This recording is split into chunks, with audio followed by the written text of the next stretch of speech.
5강 대선지자의 마지막 네 번째 다니엘을 나눌 거고요. 다음 주에는 이 소선지자 가운데 뒤에 그러니까 세 명, 구약 성경 맨 마지막에 있는 학개, 스가랴, 말라기, 이 세 명의 이 선지자는 포로 귀환 시대 때 이 황폐한 예루살렘 땅에 돌아와서 하나님의 성전과 예배와 또한 자존심을 회복하는 그 시대에 활동했던 세 명의 선지자인데요. 소선지자라고 부르지만 사실은 스가랴만 하더라도 14장 굉장히 긴 내용을 담고 있거든요. 그래서 다음 주에 선지자들의 시대 여섯 번째 강의를 마무리하고, 원래 우리는 이 성경 공부하고 나서 크리스찬 베이직 하고 나서 성경 퀴즈 하잖아요. 근데 지난주 우리 선교 보고 때문에 사경회 전까지 퀴즈를 할 시간이 없어서요. 아마 다음 달 추수감사 주일날 저녁에 살림장만 퀴즈를 한번 해야 되지 않을까. 이게 뭐 1등, 2등 가리는 게 목적이 아니라 이런 성경 퀴즈 대회나 시험을 통해서 복습하는 개념이 있으니까 다음 달 우리 추수감사 주일 날에는요, 노 목사가 직접 난이도 조정도 하고 여러분들이 공부하는데, 다시 복습하는데 도움이 될 수 있도록 좀 잘 준비해서 퀴즈 대회는 다음 달에 하도록 하겠습니다. 오늘은 다섯 번째 강의 다니엘서에 대한 내용입니다. 성경 말씀 한 구절 읽고 우리 강의 함께 나누도록 하겠습니다. 오늘 우리가 읽을 말씀은 다니엘서 2장 22절. 사실 우리가 지금 강의를 하면서 한 절씩 혹은 두 절씩 읽는데 제가 발췌해서 함께 읽는 그 구절이 핵심 구절이에요. 핵심 구절입니다. 그래서 다니엘서를 한마디로 말한다면 어떻게 할 수 있을까? 다니엘서 2장 22절 다 찾으셨습니까?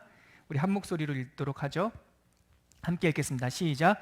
그는 깊고 은밀한 일을 나타내시고 어두운 데에 있는 것을 아시며 또 빛이 그와 함께 있도다. 한 번 더 읽을까요?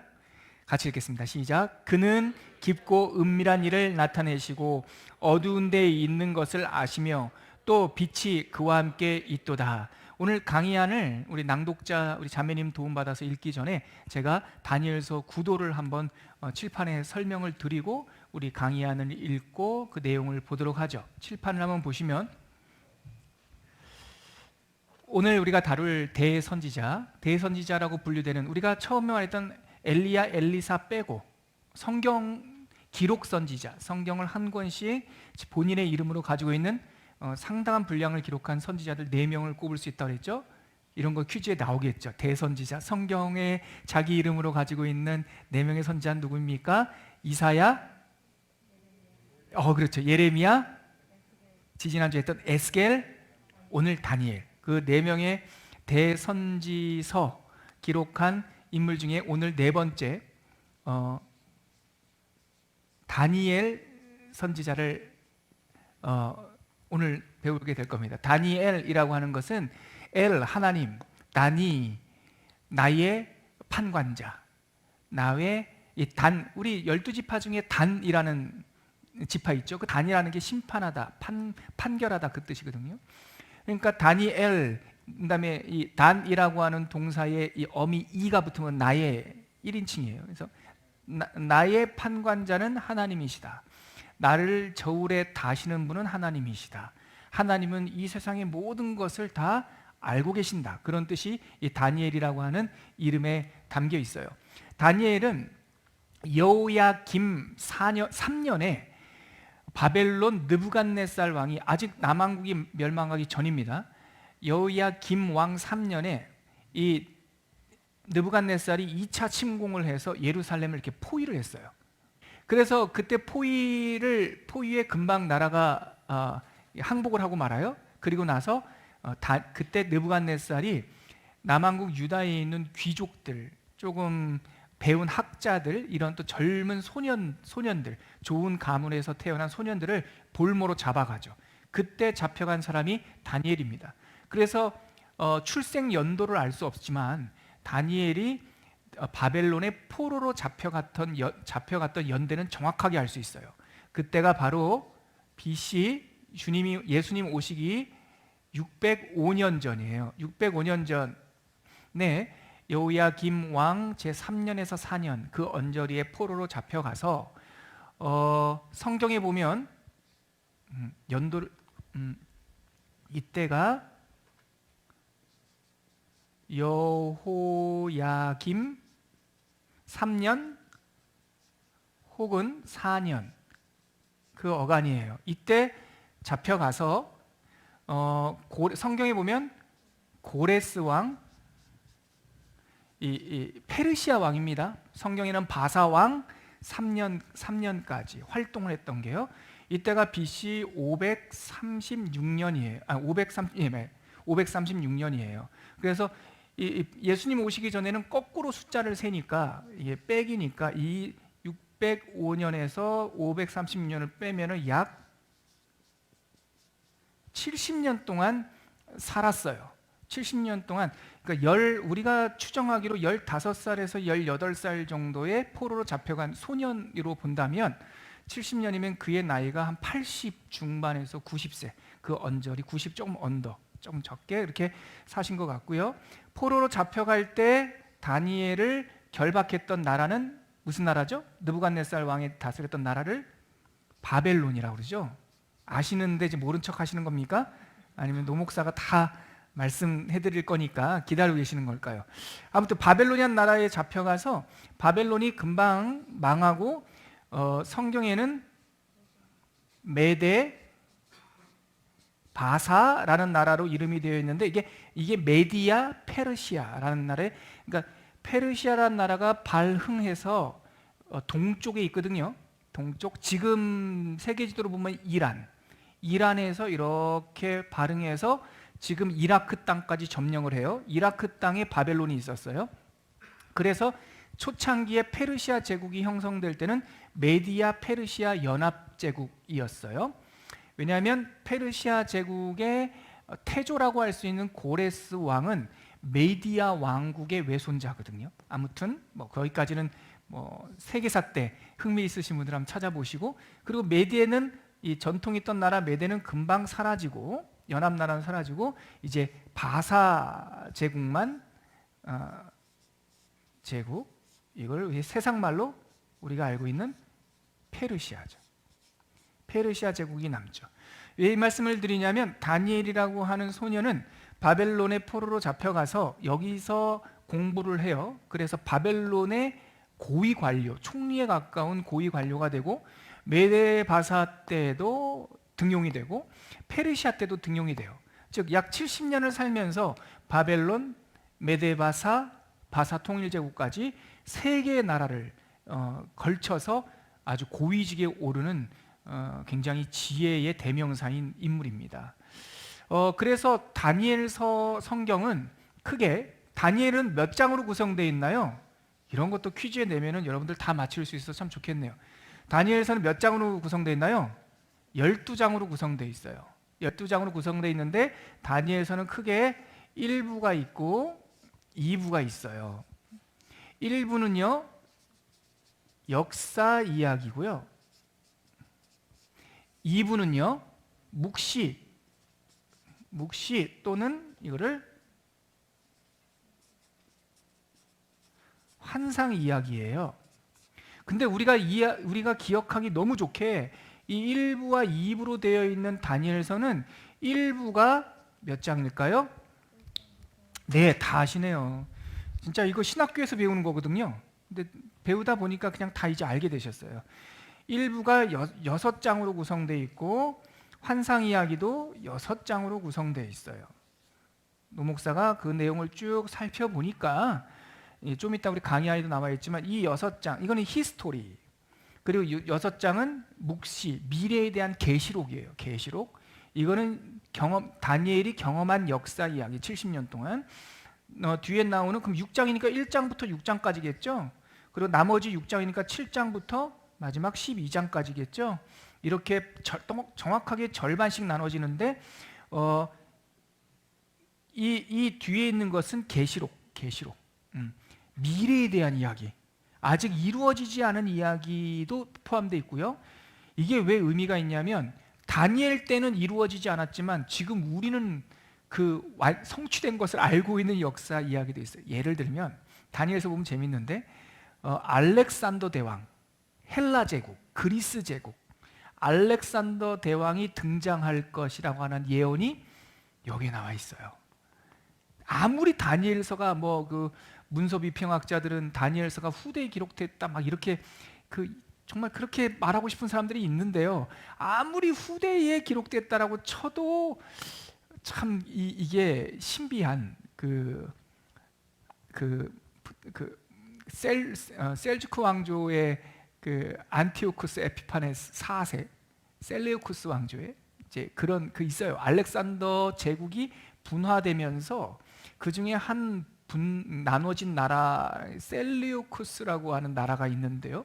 그 나라에 아주 미치광이 왕이 한 명이 등장을 하는데 그 사람의 이름이 안티오쿠스 에피파네스 4세예요. 근데 그 사람에 대한 예언이 여기에 담겨 있어요. 아무리 다니엘서를 늦게 봐도 볼 수가 없는 정말 이거 예언이구나라고 하는 확실한 것들이 있죠. 아무튼 다시 한번 정리해 보면은요, 여러분 칠판 다시 한번 보시죠. 오늘은 다니엘서를 이제 강의 읽으면서 빠르게 지나갈 거니까 한번 정리할게요. 다니엘 선지자의 이야기를 다니엘은요 여호야김 3년에서 4년 요 사이에 포로로 잡혀가서 고레스 왕 3년까지 약 70년 동안 사역을 했는데요. 하나님의 선지 사역을 했는데요. 그 70년 동안에 바벨론, 메데파사, 페르시아까지 3개의 나라가 이렇게 급변하는 시대를 살면서도 항상 총리, 인정받는 지성인이었다. 그래서 그의 기록을 기록하고 있는 게 총 12장으로 되어 있는데 6장 1부, 2부로 나눌 수 있고 앞에 있는 6장은 소년 다니엘이 나이 들 때까지 그가 살았던 역사적인 사건들, 우리가 잘 알고 있는 사자굴 속에 들어가는 것, 풀물불 속에 들어가는 것, 잘 알고 있는 그리 아니하실지라도 뭐 이런 뭐 금신상 환상 이런 것들이 다 여기에 있는 거죠. 그리고 뒷부분 7장서부터는 이제 다니엘의 노년에 다니엘이 원숙한 정치가가 되고 하나님의 사람이 되었을 때 그때 다니엘이 직접 본 꿈, 다니엘이 직접 본 환상, 이 앞에 나오는 꿈들은 대부분 왕이 꾼 꿈이고 뒤에 나오는 꿈은 다니엘이 꾼 꿈, 그 꿈을 통해서 이 계시록적인 묵시를 보여주는데 끝으로 일부에 나오는 다니엘이 풀었던 왕의 꿈과 뒤에 다니엘이 직접 보았던 꿈이 같은 맥락이에요. 왜냐하면 아까 우리가 읽었던 다니엘 2장 23절인가요? 26절인가? 왕의 꿈을 꿀 때 22절 말고요. 그 이후에 제가 기도하면서 읽었던 것이 왕이 꾼 꿈은 은밀한 것을 나타내시는 여호와께서 보여주신 것이기 때문에 여호와께서 풀게 하실 것이다. 즉 느부갓네살 왕이 꾼 꿈도 출처가 하나님이고 다니엘이 본 꿈도 출처가 하나님이어서 전반 1부 때 나오는 꿈 이야기와 2부 때 나오는 다니엘의 묵시 이야기가 같은 맥락이다. 이게 키워드예요. 그래서 복잡하지가 않아요. 결국은 다니엘서에 많은 꿈 얘기가 나오지만 결국은 한 얘기를 하고 있는 거예요. 오늘 그 이야기를 강의안을 읽으면서 제가 다시 한번 정리해 드리도록 하겠습니다. 자, 우리 강의안 다 받으셨으니까요. 우리 2페이지, 첫 페이지를 넘겨서 2페이지 머릿말 정리하고 있는 다니엘서를 정리하고 있는 그 머릿말을 우리 낭독해 주신 자매님 도움으로 함께 읽겠습니다. 다니엘, 깊고 은밀한 일을 나타내시고 상실의 시대에 오래된 재난은 사람들에게 엄청난 압박과 스트레스를 줍니다. 그 압박은 크게 2가지 반응으로 나타나는데 하나는 감당하기 어려운 억압이고 다른 하나는 그냥 순응하며 살라는 회유입니다. 동시대를 살았던 에스겔 선지자가 감당하기 어려운 억압을 받았다면 선지자 다니엘은 회유의 유혹을 견뎌야 했습니다. 자, 이 대목이요. 에스겔 선지자와 다니엘 선지자는 거의 같은 시대를 살았어요. 근데 에스겔은요, 그의 삶의 터전은 어디였어요? 노동의 현장, 운하노동. 다니엘은요, 왕궁이었어요. 그러니까 같은 시대를 사시면서 하나님께서는 이런 형편과 저런 형편을 다 포괄하신단 말이에요. 복음은 우리가 생각하는 것보다 더 세계가 넓어요. 하나님의 세계는요, 가난한 자들에게만 있는 것도 아니고요, 부자들에게만 있는 게 아니에요. 하나님의 세계는 정치가와 또한 피지배인 모든 것을 다 통괄하세요. 그래서 이 에스겔과 다니엘이 같은 시대를 살았는데, 에스겔은 엄청난 압박을 받았어요. 매 맞고 고생하고, 그래서 포기하고 싶은. 다니엘은요, 회유를 받았어요. 너 그렇게 살지 마. 하나님 살지 마. 하나님 믿지 마. 나한테 절해. 금신상하게 절해. 뭐 이러한 회유를 받았죠. 재난이 계속되면요, 성도들에게 두 가지 프레스가 있어요. 이 압력이 있어요. 하나는 못 살게 구는 압력이고요, 하나는 회유하는 압력이에요. 다니엘은 그 회유하고 나를 변절시키려고 하는 그 시대 속에서 우리는 어떻게 살 것인가라고 하는 길을 보여줘요. 다음 단락 읽어볼게요. 고난과 박해의 시기에 살아남으려면 당신이 믿는 하나님 따위는 있고 당대 문화에 순응하라는 회유 앞에서 하나님께 순종하는 삶을 사는 길은 결코 쉬운 일이 아닙니다. 온갖 영웅담이 난무하고 더 크고 화려하고 힘센 것을 숭배하는 시대에 하나님만을 신뢰하면서 사는 것은 엄청난 결단을 요구합니다. 요즘과 다를 바가 없어요. 세 번째 단락이요. 다니엘이 살았던 시대가 바로 그런 때였습니다. 자신의 나라는 무너졌고 회복될 기미는 보이지 않았습니다. 또 여러 군왕들이 항거하며 힘겨루기 끝에 제국이 세워지고 쓰러지고 다시 새로운 세력들이 일어나던 혼돈의 시대 한가운데 다니엘이라는 만국의 후손이 살았습니다. 하지만 그는 살아냈고 살아남았고 그의 묵시와 이야기는 지금도 진행 중입니다. 저는 이 문장을 되게 즐겼어요. 살아냈고 살아남았고 아직도 진행 중이다. 복음은 늘 그렇거든요. 여러분, 제가 그런 말씀 드렸을 때 혹시 기억에 남으셨는지 몰라요. 구원은 항상 과거도 구원받고 현재도 구원받고 미래도 구원받는 것이다. 구원받은 사람은 과거의 문제도 풀려요. 구원받은 사람은 오늘도 살아낼 수 있어요. 구원받은 사람은 미래도 구원받은 거예요. 믿으시죠? 다니엘이 성경에 나오는 계시록이 우리에게 주는 통찰이에요. 계시록은요, 하루가 천년 같고 천년이 하루 같다라고 하는 그 하나님의 성품을 우리에게 직접 보여줘요. 하나님을 진심으로 믿는 성도 여러분, 과거가 구원받아서 확 풀리기를 바랍니다. 맺힌 게 없는. 오늘도 구원받아서 승리하고 살아낼 수 있기를 바랍니다. 미래도 구원받았기 때문에 우리는 안개 속을 걷는 것이 아니라 다 몰라도 우리를 이끄시는 목자의 음성을 따라서 희망을 가지고 살아갈 수 있는 거죠. 이게 믿음의 능력 아닐까요? 다니엘이 그것을 우리에게 보여주죠. 계속 읽어보겠습니다. 다니엘서의 기록은 역사 이야기와 환상 이야기로 구성되어 있습니다.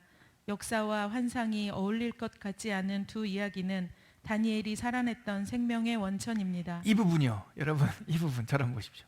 다니엘서를 보면서 우리가 배워야 되는 아주 중요한 원리가, 하나님의 실존, 진짜 하나님은 현실도 이기게 하시고 묵시도 보게 하시는 거예요. 진짜 영성이 뭡니까? 뜬구름 잡는 소리만 하는 게 아니라고 그랬죠. 진짜 영성은요, 우리 책상에서, 우리 일터에서, 우리 직업에서, 우리들의 삶의 현장, 현실 속에서도 진짜 구원과 묵시와 믿음의 능력이 발휘되는 거고요. 또 너무 현실적이지만도 아니에요. 그러면 현실주의자들하고 뭐가 달라요? 우리는 철저히 현실주의자지만 그 속에 하나님의 환상과 묵시를 발을 딱 딛고 사는 거예요. 저는 우리 초원교회가 그런 교회 된 것 같아요. 우리 교회 성도들 너무 열심히 살아요. 우리 청년들 최선을 다해요. 눈물을 흘리면서 취업도 준비하고 공부도 하고 해요. 그런데 우리는 거기서만 머무르지 않아요. 그것을 딛고 멀리 바라봐요. 우리 초원교회 성도님들은 청소도 잘하시고 봉사도 잘하시고 또 이런저런 섬김을 너무 잘하세요. 근데 내 의 때문에 하시는 거 아니잖아요. 멀리 보는 소망 때문에 그런 것을 넉넉히 아무 일도 아니듯이 감당하시는 거잖아요. 다니엘이 그렇게 살았어요. 다니엘은 훌륭한 정치인이었어요. 그런데 훌륭한 선지자였어요. 이 두 가지 리듬과 은혜가 우리 가운데 다 있기를 바랍니다. 우리 학생들한테도 축복하십시오.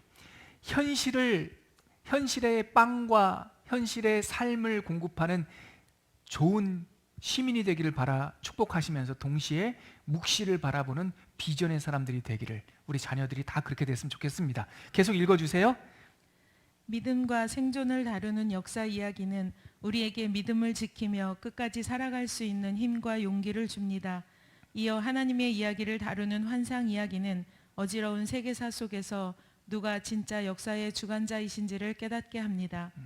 역사는 회전하는 소용돌이 같습니다. 움직이는 역사에는 원심력과 구심력이 생깁니다. 이 둘이 없는 역사는 박제된 유물과 다름없습니다. 그런데 이 둘을 꿰뚫어 보려면 보다 높은 차원의 관점이 필요합니다. 그것이 다니엘서의 시점이자 의미입니다. 이거 보십시오, 여러분. 역사는요 멈춰 있지 않아요. 시간은 흘러가요. 움직여요. 움직이면은요 역동이 다이나믹이 일어나요. 이 소용돌이 치는 역사의 움직임 막 움직이다 보면은요 원심력이 뭡니까? 여러분 이 쥐불놀이 돌려보셨죠? 쥐불놀이 돌리면은 멀리 튕겨 나가려고 하는 힘이에요. 이게 원심력이죠. 근데 이것이 자기 마음대로 한번 팍 튕겨 나가고 땅에 떨어지고 끝나는 것이 아니라 계속 움직이려면 구심력, 그 튕겨 나가려고 하는 힘을 꽉 잡아주는 구심력, 중심의 힘이 필요한 거예요. 이것이 바로 우리의 이중성이에요. 우리는요 이 시대를 살면서 강력한 원심력을 갖고 있습니다. 총원교회와 성도들은요 세상, 열방, 우리들의 삶의 터, 일터, 가정, 원심력을 갖고 있어요. 그런데 그 원심력이 살아남으려면, 그 원심력이 에너지가 되려면, 빵 터지는 폭탄이 아니라 에너지가 되려면 그것을 꽉 잡는 구심력이 있어야 된단 말이죠. 다니엘은요 훌륭한 정치가로서요 바벨론, 메데파사, 페르시아 제국까지 엄청난 영향력을 행사했어요. 그런데 그가 그렇게 살 수 있었던 이유, 자기가 섬겼던 나라가 망하고 또 다른 나라가 생기면서도 거기서 등용될 수 있었던 이유는 그 마음속에 하나님이라고 하는 진짜 왕의 보좌가 있었기 때문에 이 구심력이 딱 있었던 것이죠. 그 얘기를 제가 지금 정리한 겁니다. 그 다음에요 계속 읽어볼까요? 역사의 원심력은 끊임없이 도전과 응전이 반복되는 왕들의 이야기입니다. 이 이야기는 등장인물만 바뀔 뿐 지금도 반복됩니다. 역사의 구심력은 하나님, 곧 역사의 주관자 하나님입니다. 그 하나님은 다니엘에게 깊고 은밀한 것을 보이시고 흘러가는 역사를 붙들 수 있는 힘을 줍니다. 아멘. 유진 피터슨 목사는 자신의 성도들을 위해 쉽게 번역한 메시지 성경에서 왕들의 역사 속에서 은밀히 운행하시는 하나님에 대해 이렇게 번역하고 있습니다. 다니엘서 4장 34, 35절 말씀을 이렇게 번역하고 있어요. 같이 한번 강의 한번 보면서 읽어볼까요? 시작. 그분의 주권적 통치는 영원하고 그분의 나라는 결코 쇠하지 않는다. 이 지상의 것들은 아무것도 아니며 하나님의 천상의 군대가 모든 것을 지탱한다. 그분이 하시는 일은 아무도 막을 자가 없으며 그분의 통치에 이의를 제기할 자는 아무도 없다. 이 성경을 번역한 거예요. 다니엘서 4장 34, 35절이 바로 이 내용입니다. 쉽게 의역을 하니까 우리가 좀 더 피부에 와닿죠. 역사의 소용돌이에서 소년 다니엘을 붙들었던 하나님의 이야기가 이 다니엘서의 큰 줄기입니다. 깊고 은밀한 것을 보이시며 빛이 그에게 있도다. 다니엘서 2장 22절. 이거 암송하시면 너무 좋아요. 여호와 하나님은 깊고 은밀한 것을 우리들에게 보이시며, 제가 참 좋아하는 구절, 빛이 그에게 있도다. 하나님에게 있도다. 성령의 사람들은 눈을 뜬 사람들이죠. 이 오르라고 하는 말, 이 눈이라는 말은 빛이라는 뜻과 같은 단어입니다. 그러니까 빛이 오시면 눈이 떠지죠. 믿음은 눈뜸에서부터 시작되는 거예요. 못 보던 세계를 보게 되는 것이죠. 계속 한번 볼게요. 3페이지. 이제 개관, 다니엘서가 어떻게 구성되어 있는지와 구조, 제가 아까 칠판에 잠깐 언급했던 그 내용을 좀 풀어서 3페이지에 써놨습니다. 계속 읽어주시겠어요? 개관과 구조. 다니엘서는 주전 6세기에 바벨론 왕실에서 활동한 선지자 다니엘의 삶과 묵시를 기록한 책입니다. 그는 여호야김 4년에 바벨론의 포로가 되었고 여러 제국의 흥망 속에서도 줄곧 그 나라의 지도부에서 활동한 특이한 이력을 가지고 있습니다. 다니엘이라는 이름은 하나님은 나의 심판자 또는 나를 달아보시는 하나님이라는 뜻으로 책의 주제와도 연관성이 있습니다. 다니엘서는 무척 양면적인 성경입니다. 구약 성경에서 가장 유명한 사건들이 담겨 있어 친숙하지만 다른 한편으로 구약 성경에서 제일 어려운 본문 가운데 하나를 포함하고 있다는 점도 의문의 여지가 없습니다. 웨스트민스터 신학대학원에서 구약학을 가르쳤던 에드워드 J. 영이라고 하는, 제가 저기 인용하고 있는 그분이 1949년에 쓴 그 책에서도 말하고 있는데, 구약 성경에서 가장 어려운 챕터, 성경장 하나만 꼽으라. 그러면 다니엘 9장이다. 이렇게 얘기를 해요. 왜요? 계시록이니까. 다니엘 9장에 나와 있는 이야기가 뭐냐면 71회, 그러니까 77이라고 하는데 일주일이라고도 말할 수 없어요. 7일이라고 하는 시간의 단위가 70개가 있는, 그러니까 이 단위, 한 단위를 7일이라고 치자. 전 인류의 역사, 내가 말하고 싶은 역사를 이 단위, 7일이라는 단위로 봤을 때 70개라고 치자. 자, 7날이 70이 있는 그 캔버스 위에서 내가 다니엘 너에게 앞으로 어떻게 이 역사가 진행되고 끝날지 알려줄게. 그게 다니엘서 9장 내용이에요. 71의 비전. 이것은 다니엘에게 비전을 보여주셨던 그 시점, 아담 이야기는 아닙니다. 지금 시점서부터 앞으로 종말까지를 71회라고 하는 캔버스에서 이렇게 나눠주신 거예요. 그러니까 여기 보면 요한계시록도 포함돼요. 그래서 작년에 우리가 요한계시록을 강의하기 전에 다니엘서를 먼저 본 까닭이 이래요. 다니엘서에 나와 있는 그 71회 비전이 요한계시록에도 나와요. 비슷하게 1480일인가? 그리고 뭐 한때, 두때, 반때 뭐 이런 것들이 다 다니엘서의 이 비전을 계승하고 있어요. 제일 어려운 게 다니엘서도 있고요.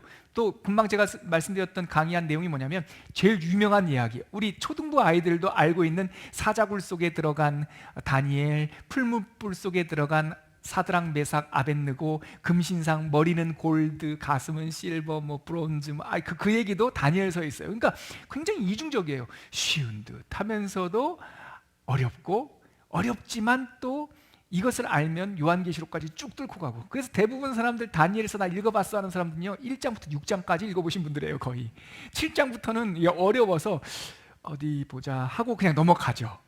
네. 근데 포기하지 마시고 계속 읽다 보면 깨닫게 되고 알게 되니까. 더불어 여러분, 우리 초원교회한테 감사한 것은 제가 찾아봤더니요, 지금 3년 8개월 동안 제가 적어왔어요. 3년 8개월 동안 우리 초원교회에서 성경 66권 중에서 29권을 강해했어요. 물론 다 완성되지 않은 성경도 있지만 유튜브에 여러분 우리 교회 유튜브 좀 좋아요, 구독 좀 해주세요.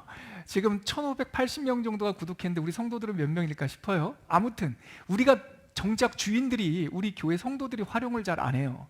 거기 들어가면 재생 목록이라고 하는 코너에 딱 들어가잖아요. 그러면 지금까지 쭉 강해했던 성경별로 설교를 묶어놨어요. 아침 예배도 하고 하니까. 그러니까 다니엘에 관련된 설교가 총 몇 편이냐면 24편이 있어요. 그러니까 여러분들이 들어가서 다 완성된 건 아니지만 다니엘서가 어떻게 되더라 하고 거기 폴더에 들어가면은요 설교한 내용들이 다 있어요. 그럼 한 번씩 찾아보시면 되고, 또 이런 것도 있잖아요. 이런 거 이거 몇 장짜리인가요? 제가 예전에 우리 교회 부임하기 전에 쓴 이거 19장짜리 강의한 다니엘서 1장부터 12장까지 절절절절 이렇게 강의한 내용. 이 두꺼운 것도 있어요. 근데 이거 보기 힘들면 그러면 이것도 보시고, 이것도 보기 힘들면 17분짜리 영상 더 메시지 강의도 있고 한번 들어보시면 우리가 읽다가 7장 아이고 어렵겠다 넘어가는 일은 이제 졸업할 수 있다. 그러니까 다 이해할 수 있다라고는 제가 장담 못하지만 이제 그런 도움을 받으면 지레짐작 겁먹고 넘어가진 않을 수 있다. 언젠가는 한번 읽고 천국 가야 되지 않겠습니까? 아멘 해주시니까 감사한데, 아니 우리가 뭐 다니엘서 안 읽었다고 뭐 천국문에서 뭐 누가 막지는 않겠지만 천국 가는 길이 다니엘서 읽고 안 읽고와는 상관없지만 예수 믿으면 가는 거지만, 그래도 주님께서 우리한테 그렇게 명철을 주시려고 다니엘부터 계시록까지 알려주신 깊고 은밀한 일에 대해서 한번 읽어보면 얼마나 좋을까요? 앞으로 포기하지 말고 한번 읽어보시죠. 네, 계속 한번 읽죠. 먼저 우리에게 그리 아니하실지라도 라는 고백으로 유명한 풀무불 속에 들어간 다니엘 세 친구 이야기를 비롯해 벽에 쓴 손글씨가 나타난 벨사살의 향연 이야기, 메네메네 데겔 우바르신 기억나십니까? 그 다음이요. 그리고 사자굴 속에 들어간 다니엘 이야기는 우리에게 매우 친숙한 사건들입니다. 하지만 이 흥미로운 사건들 사이사이에 있는 느부갓네살의 꿈들과 7장부터 계속 이어지는 환상들은 다니엘이 스스로 말하듯 어렵고 번민하게 하는 내용들로 가득합니다. 그래서 오해도 많고 아직 완결되지 않은 논쟁들이 있기도 합니다. 하지만 하나님의 능력과 궁극적인 승리라는 중심 메시지는 명확합니다. 우리는 다니엘서를 통해 자신의 뜻 아래에서 세상의 주권자를 세우시고 뽑으시는 하나님을 만납니다. 또한 몇 세대에 앞서 미리 알려주신 예언을 읽고 그 예언의 성취된 사실도 확인할 수 있습니다. 인류의 역사란 성취된 하나님 언약의 기록입니다. 이거는 뭐 세상 역사가든 동의하지 않겠지만 성경의 정의는 분명합니다. 성경에서 말하는 역사란 무엇인가? 성취된 하나님의 말씀이다. 뭐예요? 예언이란 무엇인가? 그러니까 이 말씀을 맞다라고 하는 나비 말고요. 나비 말고 앞에 일을 내다보는 것, 깊고 은밀한 먼 앞으로의 장래 일을 내다보는 그것은 무엇인가? 하나님께서 말씀하신 이야기죠. 그러니까 하나님께서 말씀하셨어요. 앞으로 될 일을. 그게 예언이죠. 그러면 역사는 그렇게 말씀하신 것들이 된 것이 역사죠. 다니엘서를 보면, 요한계시록을 보면 먼 이야기여서 잘 그중에 성취 안 된 이야기가 99%지 않습니까? 근데 다니엘서를 보면요, 성취된 이야기가 80%예요. 이 예언 중에 헬라 제국이 세워질 것이다. 헬라라는 말이 나와요. 그냥 헬라라는 말 자체가, 알렉산더 대왕의 그 제국이. 그리고 한 뿔, 성난 뿔이 서쪽에서 나타날 것이다. 그 알렉산더를 말하는 거예요. 발이 안 보일 정도로 전 나라를 휩쓸고 다닐 것이고, 그 한 뿔이 아주 현저하게 뛰어난 그 뿔이 요절할 것이다. 알렉산더가 33살에 죽거든요. 뿔이 요절하고 나서 네 뿔이 올라올 것이다. 그 알렉산더 사후에 디오도코스라고 해서 그의 사령관 4명이 나라를 4개로 나눠서 갔거든요. 다니엘서에 다 있어요. 그 중에 독한 뿔이 하나 나올 건데 셀루쿠스 왕조를 말하고요. 그 뿔에서 또 작은 뿔이 나올 것이다. 안티오쿠스 에피파네스를 말해요. 그가 거룩한 성전을 더럽게 만들 것이고 가증한 물건을 성전에 세울 것이다. 그거 다 했거든요. 168년 BC 168년에 안티오쿠스 에피파네스가 예루살렘 성전에 제우스 신상을 세우고 돼지고기를 막 잡아서 제사장들에게 먹이고, 그게요 다니엘서에 다 있어요. 다니엘서에. 아무튼 그래서 우리가 다니엘서를 읽다 보면 약 성취된 역사들을 많이 보게 되죠. 로마 제국이 일어날 것도 되어 있고요. 아무튼 그래요. 그리고 안 된 것도 있어요. 아직까지 끝날에 대한 환상, 다니엘이 봤던 마지막 날에 대한 환상은 진행 중이고, 그것은 요한계시록이 계승하고 있어요. 계속 읽죠. 다니엘서는 1장부터 6장까지 역사적 사건들과 7장부터 마지막 12장까지 다니엘이 본 환상 두 부분으로 명확하게 나눌 수 있습니다. 좀 더 자세히 구분한다면 다니엘서는 10가지 이야기 묶음으로 구분할 수 있습니다. 그것은 역사 속에 있었던 6개의 에피소드들과 벨사살 원년부터 봤던 4개의 환상으로 나눌 수 있습니다. 각 내용들은 대체적으로 각 장 단위로 분명하게 구분됩니다. 자세한 내용은 아래의 한눈 보기와 정리된 목차를 통해 확인할 수 있습니다. 여기서 여러분들이 기억하실 것은 다니엘서는 12장으로 되어 있다. 그렇죠? 그리고 역사 이야기, 환상 이야기다. 근데 이거 12가지 역사, 환상 이야기를 다 포괄한다면 총 몇 가지 에피소드가 있다? 10가지 에피소드가 있다. 딱 12가지면 외우기도 쉬울 텐데 12장, 12가지 에피소드 이러면 참 좋을 텐데 그렇지 않아요. 10가지예요. 왜냐하면 1장 한 장마다 하나의 에피소드씩 다 있어요. 근데 마지막 가서 10장, 11장, 12장 요 끝에 3장이 한 가지 이야기예요. 마지막 날에 대한 이야기. 그래서 10, 11, 12가 하나로 묶어지면서 1, 2, 3, 4, 5, 6, 7, 8, 9까지는 각 장별로 하나의 에피소드가 있어요. 자, 계속 읽어주세요. 그래서 그 표를 보시면 이렇게 옆으로 된 표를 보시면 대충 무슨 이야기구나라는 걸 알 수가 있고요. 다니엘서의 시간의 흐름은 읽어주세요. 다니엘서의 시간 흐름은 바벨론 느부갓네살 왕부터 바사왕 다리오 왕까지 시대순으로 진행되지만 환상이 시작되는 7장부터는 다시 바벨론 벨사살 원년으로 역행한 후 바사왕 고레스 3년까지 다시 시간순으로 진행됩니다. 이 흐름을 그림으로 보면 영어 N 또는 Z와 같습니다. 무슨 말인지 아시겠어요?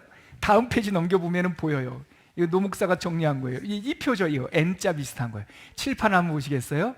별걸 다 알려드려요. 근데 이거 한번 보시면은 다니엘서가 이게 하나의 다이어그램이라고 그래요. 그림으로 보이죠? 여러분이 저 보세요. 다니엘서는 몇 장으로 되어 있다고요? 12장이요. 예. 근데 대체적으로 한 장에 한 가지 에피소드씩 있다고 그랬죠? 그리고 6장, 6장 1부, 2부로 나눠진다고 그랬죠? 그래서 이렇게 나눠보면 여기를 1부라고 하면요. 1부, 여기를 2부라고 한번 쳐봐요. 그러면 여기에 6개가 있고 여기에 6장이 있겠죠? 그래서 한 장, 2장, 3장, 4장, 5장, 6장. 여기 한 장씩 다 에피소드가 있어요. 그 다음에 2부에 오면 여기서 봐봐요. 하나 이야기, 2개 이야기, 3개 이야기, 그리고 나머지 하나, 둘, 셋, 넷, 다섯, 여섯, 일곱, 여덟, 아홉이니까 10가지 이야기라고 했으니까 나머지 한 가지 이야기가 3장으로 이렇게 묶여 있겠죠. 그래서 노 목사가 이거를 그림을 그려보니까 이게 N자예요, 이렇게. 근데 왜 이렇게 뒤로 가냐? 여기서부터 여기까지가 다, 잠깐만요, 맞죠? 여기부터 여기까지가 다 느부갓네살 왕 이야기예요. 그리고 벨사살이라고 하는 그의 손자예요. 이거 갑자기 어려워지면 안 되는데. 하여튼 느라는 왕이 있고요. 여기 벨이라는 왕이 있는데요. 이때 벨이라는 왕 때 바벨론이 망해요. 망합니다. 그런데 7장서부터 이게 1장, 2장, 3장, 4장, 5장, 6장이잖아요. 이제 7장에 들어와서 내가 환상을 보았지. 근데 그 환상을 본 때가 언제냐? 벨사살 1년 때예요. 이때는 망할 때고. 그러니까 시간이, 그리고 이제 벨사살 왕이 망하고 나서 어떤 왕이 등극하냐면 메데 파사의 왕 다리오라는 왕이 등극하는데요. 환상 이야기로 들어가면 그러니까 시작은, 역사 이야기는 느부갓네살 왕 원년에서 시작하는데 환상 이야기는 벨사살 왕 원년부터 시작되니까 시간으로 보면 살짝 뒤로 갔다가 다시 쭉 가는 거예요. 벨사살 왕 원년, 3년, 그다음에 다리오 왕 원년, 그리고 이 끝에 3장, 10장, 11장, 12장은 다 고레스 왕에 있었던 3년까지 있었던 거죠. 그러니까 시간의 흐름을 보면 이런 N자 구도다. N자 구조다. 다시 한번. 그래서 여기 앞부분에 있는 여기 이 부분은 1장부터 6장까지 역사 이야기. 이 뒤로 살짝 벨사살 왕 원년서부터 고레스 왕 3년까지 요 때는 역사 이야기가 아니라 환상 이야기인데 꿈 본 이야기다. 이렇게 되죠. 이거 알면은 진짜 이런 구조예요. 이런 구조. 아시겠죠? 그러면 자, 일단 건너뛰고 5페이지 한번 가보세요. 목차. 한눈에 보는 다니엘의 목차 한번 보세요. 자, 거기 보면은 10가지 사건을 노 목사가 소제목을 쭉 달아놨죠. 자, 여기 보십시오. 자, 1장에는 무슨 다 왕과 관련된 이야기잖아요. 1장의 소제목을 노 목사가 뭐라고 잡아놨습니까? 왕과 내 소년 다니엘, 사드락, 메삭, 아벳느고 요 4명. 그렇죠? 그 다음에 2장의 이야기는 뭐예요? 왕과 신상의 꿈. 느부갓네살 왕이 꿈을 꿨어, 간밤에. 근데 꿈을 말하고 해석하라고도 하지 않고 꿈부터 맞춰봐, 이렇게 하는 거예요. 야, 꿈 말해주고 니네들이 푼다고 그러면 그게 거짓말인지 참말인지 어떻게 알아? 신령하고 용하다면 내 꿈까지 맞춰봐. 이러니까 뭐 정말 당시에 바벨론의 박사들이 좀 팔짝 뛰겠죠. 근데 다니엘이 딱 이때 등극하는 그 꿈을 풀면서 그 다니엘이 등극해서 왕이요, 꿈 꾸셨죠? 신상꿈 꿨죠? 신상꿈. 머리는 금이죠, 금. 화면 한번 보여주실래요? 제가 그 그림 사진을 하나 갖고 왔어요. 화면에 그 느부갓네살 왕이 꿨던 그 신상, 이모예요. 저렇게 생겼는지 모르겠지만 너무 근육질이야. 아무튼 요점 뭐냐면 어떻게 생긴지는 모르겠지만 머리는 금, 황금. 팔과 가슴, 여기 흉부까지, 여기까지는 은. 그리고 배부터 허벅지, 당딸지까지는 동. 아래 뭐라고요? 여기가 장단지죠. 허벅지까지는 동, 장단지는 철. 그리고 발은 철과 진흙이 막 섞여 있는 혼합물. 5마디인데 혼합물 빼고 큰 4마디로 딱 나올 수 있어요. 이게 뭐, 왕이요, 저 꿈 꿨죠? 제가 풀어드릴게요. 금은 왕, 바벨론을 말합니다. 은, 바벨론보다 조금 못한 나라가 등장할 것입니다. 메데 파사, 페르시아. 그리고 그 나라가 지난 다음에 브론즈, 동으로 된 나라 헬라, 그리스 제국이 생겨날 겁니다.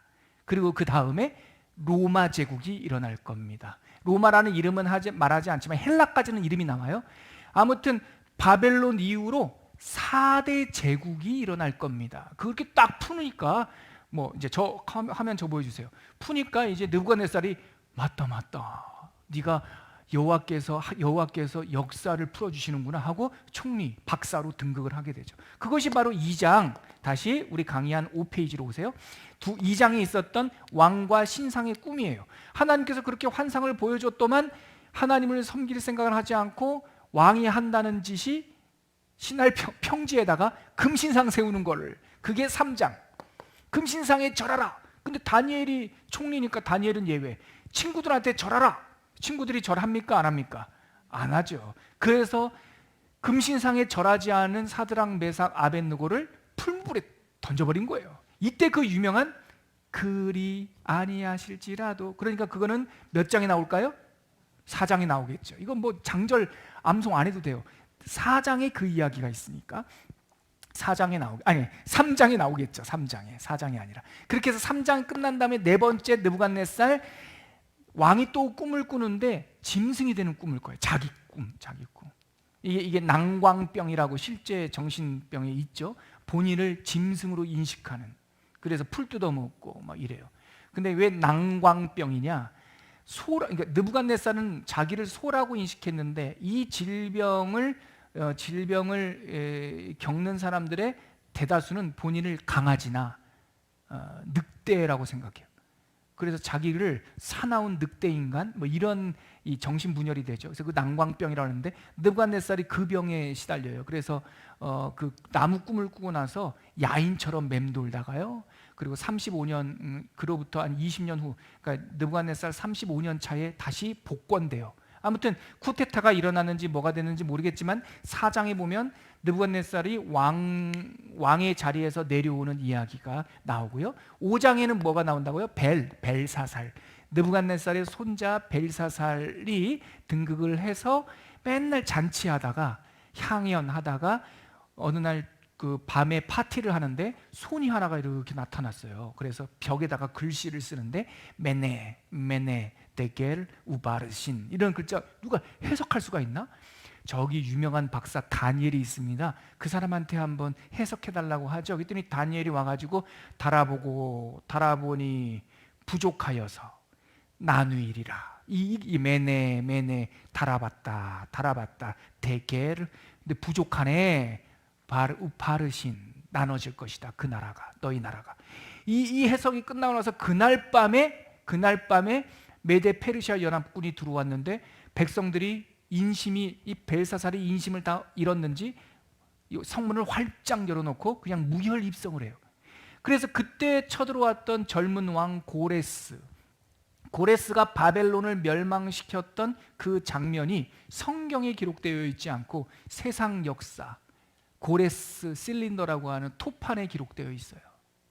그때 우리가 바벨론에 들어갈 때 그 백성들이 우리를 개선장군처럼 대항하지 않고 대문을 열어놓고 기다렸던 그런 내용이 있어요. 아무튼 벨사살 왕 때 바벨론이 망해요. 그리고 나서 젊은 왕 고레스는 자기의 본거지는 페르시아 본 땅, 이란 땅으로 가고, 이 이라크 땅은 그의 외삼촌격인 다리우스라고 하는 동명이인이에요. 고레스의 후손 중에서도 다리오가 나오는데 그 사람 말고 다리오라고 하는 외삼촌격인 사람, 나이 많은 사람이, 고레스가 이 사람을 딱 세우고 자기는 후퇴하죠. 그래서 다리오 왕 때 그거 있죠. 사자굴. 네. 이제는 여호와 말고 왕의 권위를 세워야 되지 않겠습니까? 어떤 신한테도 절하지 못하는 기간을 정합시다. 이 다니엘을 곤란 빠뜨리려고 한 거거든요. 근데 이 노련한 정치가 다니엘이 그걸 알면서도 창문을 활짝 열어놓고 예루살렘을 향하여 예배를 해요. 근데 그거를 이제 정적들이 보다 다리오한테 다리오 당신을 지금 바지 사장으로 보고 있어요. 이 사람이 당신의 말을 안 듣습니다. 죽여야겠습니다. 당신이 정한 대로. 그때 다리오가 어떻게 해요? 심약해요. 그래가지고 내가 정했으니까 지켜야지 하고 자기가 총애했던 그 다니엘을 사자굴에 집어넣잖아요. 그게 6장. 사자굴에 딱 들어가더니 다니엘이 거기서 뭐예요? 편히 주무셨죠 뭐. 예, 사자들도 주무시고 아침에 일어나서 다리오 왕이 가가지고 다니엘아 네가 살아있냐 그러니까 다니엘이 뭐라 그래요? 예, 굿모닝 이렇게 한단 말이에요. 그러니까 아 살았구나, 너를 모함한 이 대적들이 있구나 하고 그 대적들을 데려다가 그 사자굴에 던지니까 그 간밤 잠 잘 잤던 사자들이 그 대적들을 엉 하잖아요.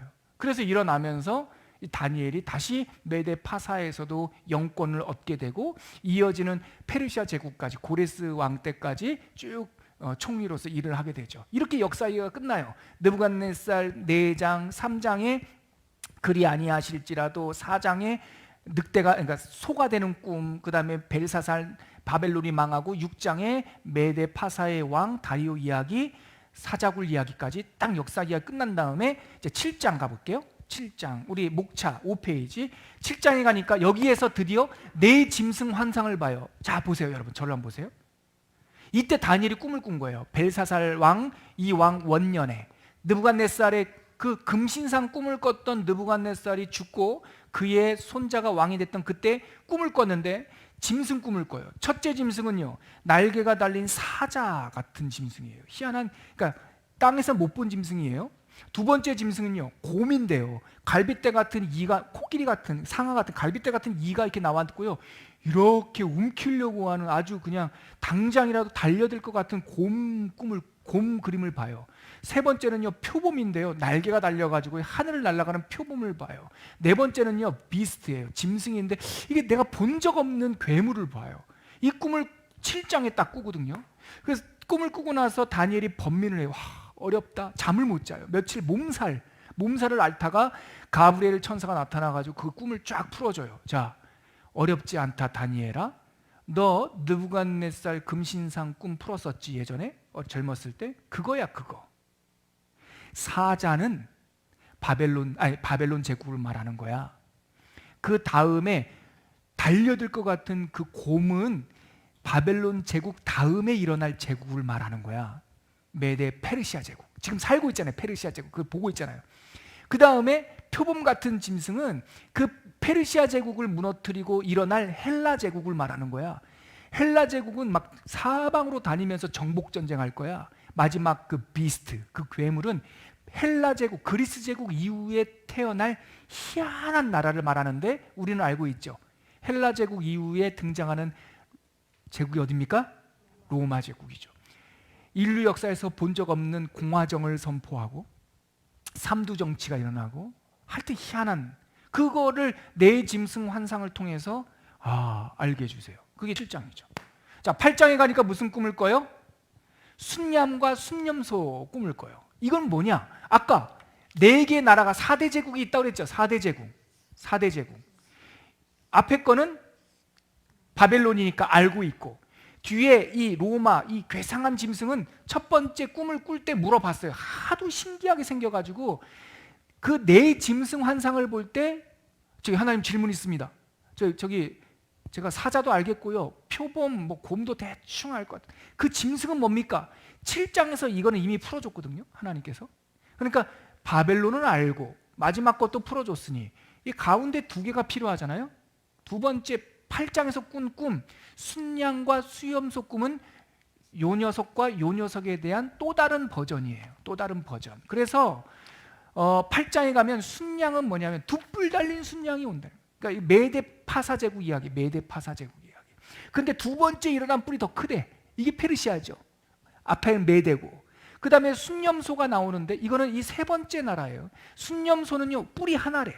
근데 이 순념소가 아주 그냥 뛰어난 뿔을 갖고 있고 서쪽에서 와가지고 서쪽에서 와서 동쪽으로 막 점령하고 온대요. 헬라 제국이 서쪽에서 시작하거든요. 그 마케도니아 땅에서. 그래서 에게해를 건너서 이 바벨론과 페르시아까지 인도 북부까지 점령하거든요. 그 이야기가 순념소 환상이에요. 그 순념소 환상의 뛰어난 뿔이 젊었을 때 푹 꺾이고 요절하고 그 다음에 네 뿔이 올라오는데 그게 이제 디오도코스 제국들이죠. 프톨레미 제국, 셀리우쿠스 제국, 안티오코스 제국 이런 4개 나라가 이렇게 딱 나오죠. 그 중에 한 뿔이 또 삐쭉 나오는데 그 삐쭉 나온 뿔에서 또 이상한 뿔이 나와가지고 거룩한 성전 예루살렘을 험하게 만들 거고 그런 이야기가 여기 나오죠. 아무튼 자세한 거는요 설교 들으세요. 다니엘 찾아서 순양과 순 그러면은 제가 제 해석이 아니라 우리 일반적인 구약 신학자들의 해석을 설교 때 이렇게 버무려서 여러분들에게 전했습니다. 아무튼 9장에 가니까 또 뭐가 나와요? 기도와 시대 예언. 이게 바로 제일 그 에드워드 영 박사가 얘기했던 성경에서 제일 어려운 장을 꼽으라. 다니엘에서 9장, 2장. 여기 뭐가 나온다고요? 7일로 치자. 7일을 한 단위로 했을 때 77일이 있다고 치자. 이것을 앞으로 다니엘아, 앞으로 지금서부터 이 인류의 마지막을 어떤 경계가 있어야지 설명을 해줄 거 아니에요. 그렇죠? 그래서 AD, BC 이런 경계를 잡은 이유가 시간의 마디를 잡은 거예요. 그때는 예수님이 오시기 전이니까 AD, BC 이거 뭐 없잖아요. 그래서 77, 7일이 70번 있어. 그렇게 치자. 그 중에 7개가 지났고 42개가 지났어. 예수님이 오실 때까지. 그 얘기가 나와요. 예수님 기름 부은 자가 이 땅에 오셔서 기름 부은 자가 다시 승천할 때까지 7 더하기 62, 즉 69마디가 끝났네. 그게 여기 나와요. 그러면 예수님 이후의 시간은 몇 마디가 남은 거예요? 딱 한 마디가 남은 거예요. 그래서 이것 때문에 안식교가 제7일 라스트 세븐 뭐 그거예요. 뭐 하여튼 그렇게 그들의 정식 이름이 그거예요. 근데 우리가 마지막 때를 살고 있다라고 하는 성경적 의미는 맞아요. 예수님도 항상 이때를 말세라고 했고, 근데 이 말세가 이 세븐이라고 하는 달이 7년도 아니고 70일도 아니고 700년도 아니에요. 이 마지막 때를 살고 있어요. 우리가 예수님 이후로 세례 요한 이후로 천국은 침노를 받으면서, 그러니까 우리가 지금 2000년 예수님 이후에 2000년을 살고 있지만 이 2000년의 역사는 말세적 삶, 종말적 삶을, 은혜의 삶을 살고 있는 거예요. 누가 오실 때까지? 예수님 다시 오실 때까지. 그러니까 이것은 저기 세대주의자들이나 시한부 종말론처럼 이 시간을 계산하려고 하지 마세요. 하나님의 시간은 어쩔 때는 빨리 흐르다가 어쩔 때는 늦게 흘러요. 그러니까 지금 우리가 이 다니엘에서 제일 어려운 이 9장 말씀을 읽을 때는 무슨 생각을 하시면 좋냐? 우리가 마지막 때를 살고 있다. 예수님께서 구원을 이루시고 승천하셔서 그 인자 같은 이가 다시 오실 때까지, 재림하실 때까지 우리는 긴 마지막 때를 살고 있다. 그 긴 마지막 때에 무슨 일이 일어날지 궁금하시다면 어디를 봐야 될까요? 노목사의 설교 말고 요한계시록을 보세요. 요한계시록을 보면 그 예수님의 재림하는 순간까지 쭉 나와요. 어떤 일이 일어날지. 근데 다 상징으로 나와 있어서 정확하게 대응해서 풀기는 어렵지만 그거를 보면 결론이 나와요. 걱정할 필요 없겠구나. 마지막 때를 살고 있는 우리들의 예수님께서 7 촛대를 다 붙들고 계시는구나. 7 별을 지키고 계시는구나. 바람이 불 때 바람을 천사들을 보내서 붙드시고 계시는구나. 세상 사람들은 지네들끼리 지지고 볶고해도 14만 4천 명 하나님께 구원받은 사람들은 하나님의 그 해변가에서 불타는 유리바다 저 거편에 세상의 지지고 볶고를 보고 있구나. 마지막 최후의 심판, 백보자 심판 때 죽은 자들이 다시 그들 하나님의 보좌 앞에 서는데 그때 우리들은 어디에 서 있다고요? 보좌 앞에 서 있는 것이 아니라 14만 4천 명은 보좌 옆에 서 있더란 말이에요. 좀 성경 읽어보세요. 그럼 최후의 심판 때 우리는 그 앞에 안 서요.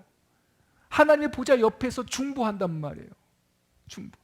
아무튼 그게 다 요한계시록에 있어요. 그게 9장 이야기고요. 그 다음에 10장에 가면 이제 히데겔 강가에서 마지막 유프라테스 강이에요. 유프라테스 강에서 이제 마지막 무슨 일이 날 건지, 북쪽 나라와 남쪽 나라가 싸우고 막 그런 내용들이 나와요. 그거 몰라도 돼요. 그건 이스라엘 역사적 관점으로 보는 거니까. 아무튼 끝.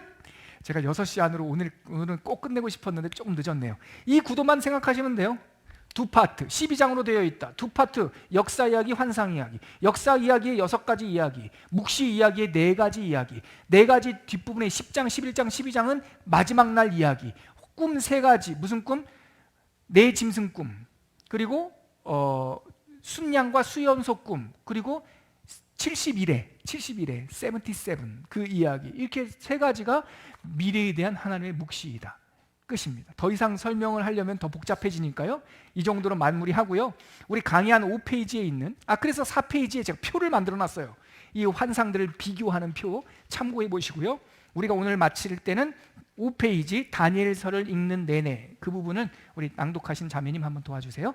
마지막 부분 읽겠습니다. 다니엘서는 읽는 내내 우리에게 질문을 던집니다. 네가 은밀한 것을 아느냐? 그것을 보이는 이가 누구이냐? 은밀한 일을 나타내시고 어두운 데에 있는 것을 밝히 아시는 빛이 그와 함께 있도다.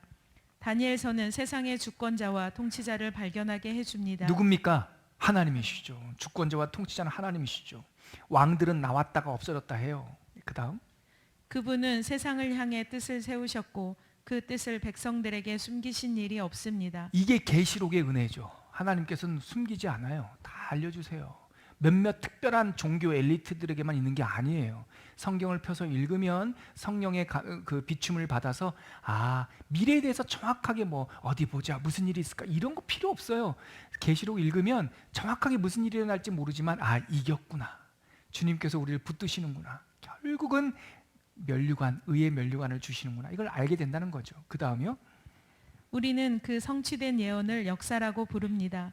다니엘은 이렇게 고백합니다. 그분의 주권적 통치는 영원하고 아멘. 그분의 나라는 결코 쇠하지 않는다. 아멘. 이 지상의 것들은 아무것도 아니며 하나님의 천상의 군대가 모든 것을 붙들고 있다. 다니엘은 그의 삶과 묵시를 이렇게 마무리합니다. 그게 뭐예요? 다니엘서 12장 13절인가요? 맨 마지막 한번 가보세요.